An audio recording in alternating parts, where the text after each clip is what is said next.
Calon Wakil Presiden nomor urut 2 Gibran Rakabuming Raka merespon hasil Pilpres 2024 yang menyatakan dirinya dan Prabowo Subianto menang. Gibran irit bicara saat merespon kemenangannya dalam Pilpres 2024. Wali Kota Solo itu hanya mengucapkan terima kasih saat dimintai tanggapan mengenai pengumuman resmi KPU. Pernyataan itu disampaikan oleh Gibran di Balai Kota Solo pada Kamis 21 Maret 2024. Gibran mengaku sudah berkomunikasi dengan Prabowo terkait putusan hasil Pilpres. Meski begitu, Gibran enggan membeberkan kapan akan bertemu dengan Prabowo. Ia hanya mengatakan bahwa pertemuan dengan Prabowo sudah dijadwalkan. Adapun Gibran sendiri tetap berkantor setelah KPU RI menetapkan presiden dan wakil presiden mendatang. Gibran tetap melaksanakan tugasnya sebagai wali kota Solo meskipun sudah dinyatakan menang Pilpres. Gibran menyatakan ingin fokus menyelesaikan pekerjaannya di Solo terlebih dahulu.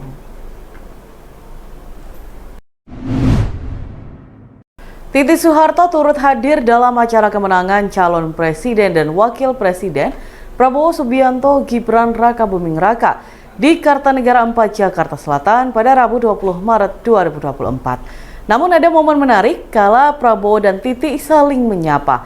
Mulanya Capres Prabowo mendapat ucapan selamat dari sejumlah pihak yang hadir, mulai dari Ketua Umum Demokrat Agus Harimurti Yudhoyono atau AHY hingga Ketua Umum Golkar Erlangga Hartarto. Mereka pun saling memberikan hormat dan berpelukan. Tidak hanya para ketua parpol, Titi juga memberikan ucapan selamat diakhiri dengan cipika-cipiki. Para tamu yang hadir langsung bertepuk tangan. Dalam momen itu, putra Prabowo Didit Pranowo juga hadir. Sementara dalam pidatonya, Prabowo berjanji akan menjadi pemimpin untuk seluruh rakyat Indonesia. Ia juga mengucapkan terima kasih kepada Presiden Joko Widodo. Prabowo mengatakan Jokowi memiliki andil penting dalam rekonsiliasi besar antara kedua pihak yang bertanding dalam Pilpres 2014 dan 2019. Ia juga mengapresiasi Jokowi atas pembangunan yang selama ini dijalankannya sebagai presiden, khususnya di bidang ekonomi. Prabowo mengaku mendapat mandat untuk bekerja lebih cepat, lebih keras kepada rakyat Indonesia.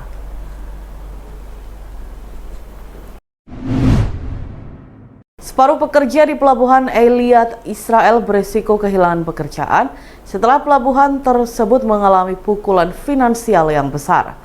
Eilat yang terletak di ujung utara Laut Merah merupakan salah satu pelabuhan yang terdampak operasi Houthi Yaman.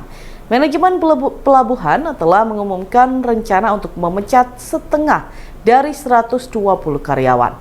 CEO Pelabuhan Eilat, Gideon Goldberg, mengatakan langkah ini merupakan pilihan terakhir setelah berbulan-bulan mengalami kerugian dan tidak adanya aktivitas. Hingga saat ini kapal-kapal dagang masih belum berlabuh di Eilat karena takut diserang Houthi. Militan Yaman telah bersumpah untuk menargetkan kapal-kapal terkait Israel sebagai bentuk protes perang Gaza. Dilansir dari The New Arab, Pelabuhan Eilat biasanya menangani impor mobil dan ekspor kalium. Ukurannya memang tidak terlalu besar jika dibandingkan dengan pelabuhan Mediterania di Haifa dan Ashdod. Namun, Eilat menawarkan Israel pintu gerbang ke timur tanpa perlu melewati terusan Suez. Sebagai tanggapan atas PHK massal ini, para pekerja menggelar aksi protes pada Rabu 20 Maret 2024. Mereka tidak ingin kehilangan pekerjaan dan meminta perusahaan untuk kembali merangkul para pekerja. Sementara itu, CEO Pelabuhan Eilat menyebut PHK tidak akan terjadi jika pemerintah Israel mau membantu membayar gaji para pekerja. Nama Mbah Semi viral setelah disebut oleh anggota DPR RI Muhammad Ali Ridho dalam rapat kerja Komisi 8 DPR RI bersama Mensos Tri Risma hari ini. Mbah Semi merupakan seorang nenek berusia 90 tahun yang tinggal di sebuah rumah kecil di Desa Gebyok, Kecamatan Karangrejo, Kabupaten Magetan, Jawa Timur. Tidak ada barang elektronik yang dimiliki Mbah Semi, hanya sebuah lampu neon dengan sinar yang mulai redup menerangi seisi ruangan Mbah Semi. tampak kamar tidur Mbah Semi digabung menjadi satu dengan ruang makan. Kemudian di sebelah kamar tidur ada ruang tamu yang dipisahkan dengan lemari pakaian dan gorden. Di ruang tamu tersebut juga tidak ada sofa duduk ataupun meja kecil. Dinding rumah Mbah Semi terpasang plakat bertuliskan kegiatan penyediaan sarana perumahan, terutama bagi masyarakat berpenghasilan rendah atau MBR. Saat ditemui Tribun Jatim Network pada Kamis 21 Maret 2024, keponakan Mbah Semi Wintarti mengatakan Mbah Semi memiliki dua adik yang masih berada di satu desa namun beda rumah. Wintarti menuturkan Mbah Semi di rumah tersebut setiap pagi dan siang, sedangkan pada saat malam tiba, Mbah Semi tidur di rumah keponakannya yang jaraknya tidak jauh dari rumah. Dirinya mengungkapkan sejak dulu Mbah Semi tidak mau diajak tinggal di rumah keponakan. Meski tinggal sebatang kara, namun tetangga sekitar ikut menaruh rasa perhatian terhadap Mbah Semi. Wintarti membantah jika Mbah Semi tidak mendapat bantuan. Dirinya mengaku sering mengambil bantuan dari pemerintah, lalu diserahkan langsung kepada Mbah Semi. Seperti bantuan Bunda Kasih sebanyak Rp300.000. Mbah Semi tidak mau jika diberikan langsung semuanya. Mintanya seminggu Rp50.000 hingga Rp100.000 saja. Sisanya ditabung Wintarti untuk kebutuhan Mbah Semi, seperti pijat atau beli obat-obatan. Pemkab Magetan bersama Pemdes Gebyok juga kompak membantah jika Mbah Semi tidak tercatat sebagai penerima bantuan. Kepala Dinas Sosial Kabupaten Magetan Parminto Budi Utomo mengatakan Mbah Semi tercatat sebagai penerima bantuan aktif. Mbah Semi sudah masuk dalam layanan BPJS maupun DTKS, serta juga masuk sebagai penerima BPNT. Dan Tribuners, berikut kita simak bersama wawancara dengan Mbah Semi, Kepala Dinas Sosial Kabupaten Magetan Parminto Budi Utomo, dan keponakan Mbah Semi Wintarti. Kita sudah lihat bersama bahwasanya Mbah Semi seperti yang disampaikan oleh Pak Ali gitu, yang informasinya belum dapat bantuan ya. Nah, ternyata Mbah Semi itu sudah tercatat sebagai penerima aktif BPJS Kesehatan. Satu itu. Yang kedua, Mbah Semi juga sudah penerima aktif di program BPNT sebelumnya dalam bentuk bantuan sembako. Tapi kemudian di tahun 2021 karena dialihkan dengan dapat program Bunda Kasih yang berasal dari APBD Kabupaten, beliau kemudian mendapatkan program Bunda Kasih dalam bentuk bantuan permakanan sebenarnya, tapi diberikan kepada wali, dalam hal ini keponakannya. Nilai bantuannya Rp300.000 setiap bulan. Di samping itu beliau juga kemarin sudah mendapatkan bantuan satu permakanan yang dari Kementerian Sosial dalam bentuk makan ya, setiap hari 2 kali. Nilai sekali makan itu Rp25.000, tapi yang mengerjakan kelompok masyarakat ya, Pokmas yang sudah ditunjuk. Kemudian yang selanjutnya beliau juga tadi sudah disampaikan dari Kepala Dinas Ketahanan Pangan juga mendapatkan bantuan cadangan pangan ya, sebesar beras 10 kilo. Nanti setiap bulan akan mendapatkan. Itu bantuan itu sejak kapan ya Pak?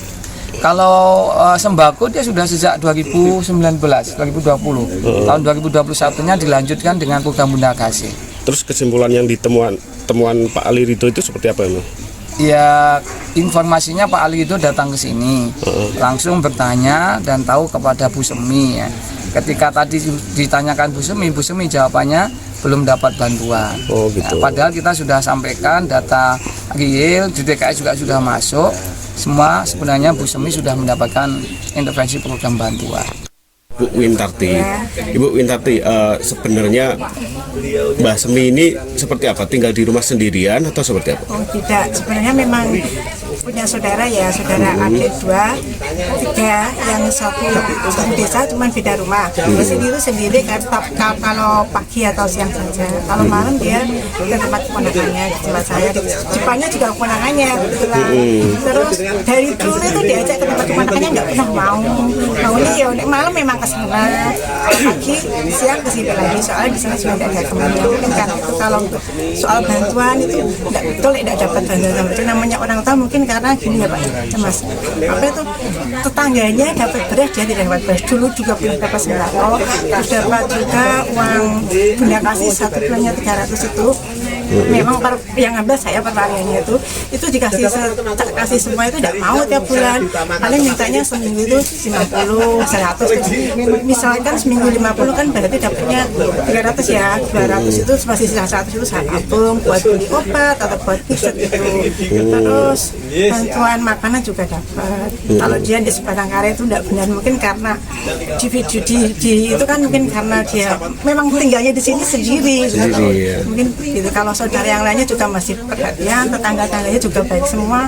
Kalau tidak ada beras juga dikasih, tidak seperti yang diceritakan itu mungkin karena namanya ya sudah rumah itu pikun atau gimana saya nggak tahu ya. Atau mungkin pas ditanya wartawan di sini nanti dia bilangnya dapat bantuan, mungkin nanti kedepannya nggak dapat lagi seperti itu, saya juga nggak tahu guys. Tapi yang jelas Kalau di rumah sini itu masak sendiri atau? Kalau di rumah sini ya kadang-kadang masak, kadang-kadang kan sudah dapat makan itu.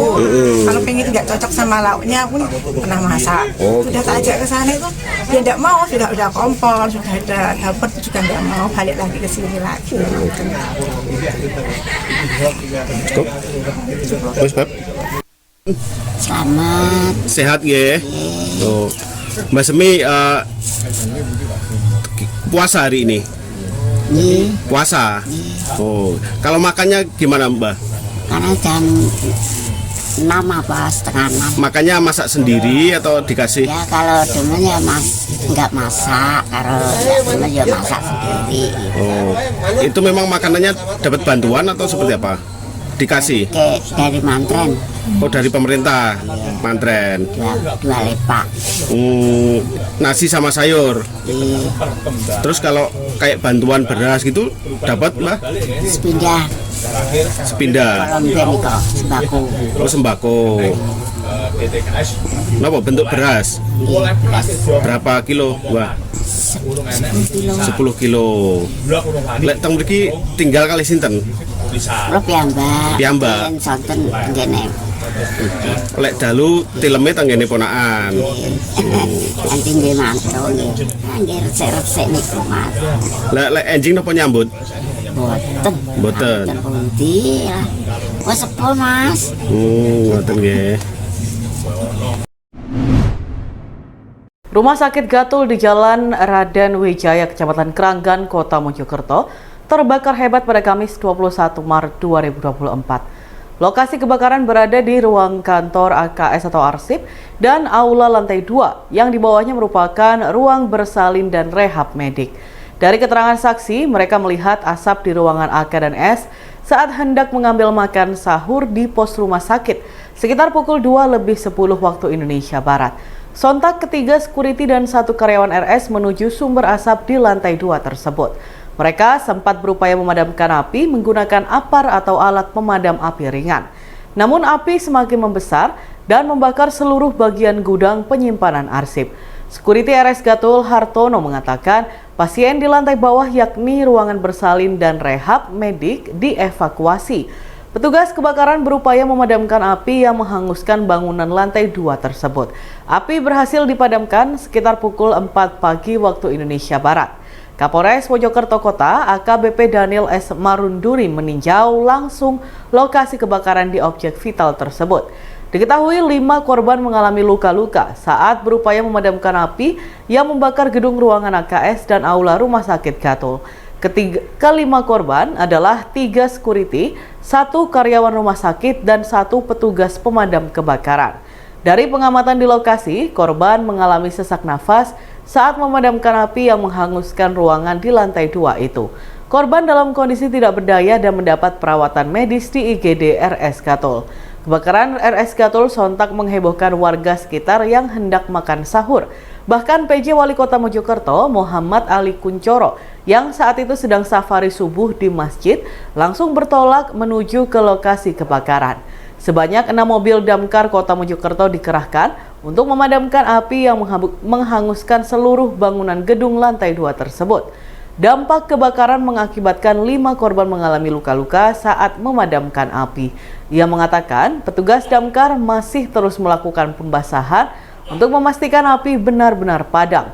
Ali Kuncoro menyebut penyebab kebakaran gedung RS Gatul diduga akibat konsleting listrik di lantai 2. Dan Tribuners, berikut kita simak bersama wawancara dengan Kapolres Mojokerto Kota AKBP Daniel dan Security Rumah Sakit Gatul Hartono. Penyebab tadi kan saya sudah sampaikan, kita masih menunggu identifikasi dari tim identitas dan nanti kita menunggu dari tim pelapor dari Polda Jatim untuk melakukan olah TKP. Nanti hasil dari olah TKP nanti bisa disampaikan. Ya. Ada bergerak cepat tadi, dari mulai tahu ada kebakaran sampai dengan pemadaman, saya lihat cepat, cepat. Yang paling penting ya tidak ada korban jiwa di rumah sakit. Jual lebih 10 menit. Saya menghubungi ruangan-ruangan, makan sahur bisa diambil di pos sentral. Terus salah satu petugas IPS Mas Heri itu ke pos mau ambil makan sahur, kelihatan asap. Terus akhirnya kita berangkat. Asap di itu sebelah kantor AKS itu. Akhirnya 3 satpam sama itu Mas Heri tadi naik sampai habis apar 15-an lah, nggak mampu. Terus hubungi MK, Polres, PLN, ruang kantor ya? Iya. Untuk pasien gimana Mas kondisinya? Pasien Aman ya? Aman. Untuk itu yang lantai 1 pasien apa tuh? Ruang apa? Untuk yang lantai 1 itu kandungan. Kita evakuasi, kita pindah. Ya kalau penyebabnya kita kurang tahu, mungkin konsleting listrik lah. Masuk dalam jajaran jajanan zaman dulu atau jajanan jadul, madu mongso menjadi primadona saat lebaran di kalangan warga Kabupaten Ponorogo. Hal tersebut dibuktikan dengan salah satu produsen madu mongso di Ponorogo yang sudah kebanjiran orderan padahal lebaran masih lama. Produsen madu mongso Supriyati mengaku bahwa ia bersama pekerjanya memproduksi madu mongso setiap hari di dapur kecil rumahnya di Jalan Kawung, Kelurahan Mangunsuman, Kecamatan Siman, Ponorogo. Supriyati mencuci ketan hitam yang dicampur ketan putih dengan telaten. Ketan tersebut kemudian direndam dengan air hangat selama 1 hari 1 malam. Setelah dilakukan perendaman, ketan itu dikukus hingga 2 kali, lalu difermentasi selama 2 hari hingga menjadi tape. Ketika sudah menjadi tape, kemudian dicampur dengan santan, gula merah, serta gula putih, dan diaduk di atas kompor hingga 2 jam baru diangkat. Supriyati menyebutkan bahwa orderan madu mongso ini mulai diterima sejak sebelum puasa, sehingga pada awal bulan Ramadan ia mulai memproduksi madu mongso tersebut. Madu mongso buatannya ini dijual dengan harga Rp135.000 per kilogram, dengan penjualan yang tidak hanya di Bumi Reok saja. Supriyati juga memberdayakan warga sekitar, di mana ia meminta tolong tetangganya untuk membungkus madu mongso yang diproduksinya. Dan Tribuners, berikut kita simak bersama video wawancara dengan produsen jajanan jadul Supriyati. Saya itu sebelum puasa itu sudah ada yang DO, sehingga kami untuk menyediakan itu produksi mulai awal Ramadan itu sudah produksi untuk melayani yang DO itu. Maunya dikirim tanggal berapa itu tergantung pemesannya. Pesanannya seperti apa? Membludak atau seperti? Kalau ini mulai membludak 1 minggu bulan puasa itu sudah mulai membludak. Alhamdulillah sampai saat ini memang pemesanan luar biasa. Sudah berapa kilo atau berapa bungkus? Ini saya sudah produksi 1,5 kuintal itu sudah habis. Nah ini mulai belanja lagi untuk DO yang pertengahan bulan. Pembelinya siapa aja? Pembelinya itu ini kan online, sehingga itu nanti pembelinya itu sudah nasional, jadi luar kota semuanya. Kalau di wilayah Jatim itu peminatnya hanya sedikit karena kompetitornya sudah banyak sekali kalau di Jatim tentang madu mongso. Biasanya kalau jelang lebaran ini berapa kuintal? Oh ya, menjelang lebaran itu maksimal kalau mengacu tahun yang lalu itu 1,5 kuintal khusus madu mongso. Bu, ini madu mongso kan jajanan lama ya, masih diminati banyak orang itu kenapa itu? Rata-rata pembeli rasanya kenapa? Iya, peminatnya itu kebanyakan orang yang pernah tinggal di Ponorogo dulu waktu masih muda. Nah sekarang kan mestinya sudah ibu-ibu sudah berkeluarga di luar kota, sehingga dia itu kangen dengan kampung halamannya waktu dulu pernah konsumsi madu mongso. Itu tombol kangen ketika ditanya oleh admin itu. X sekarang menghadirkan lokal menjadi Indonesia.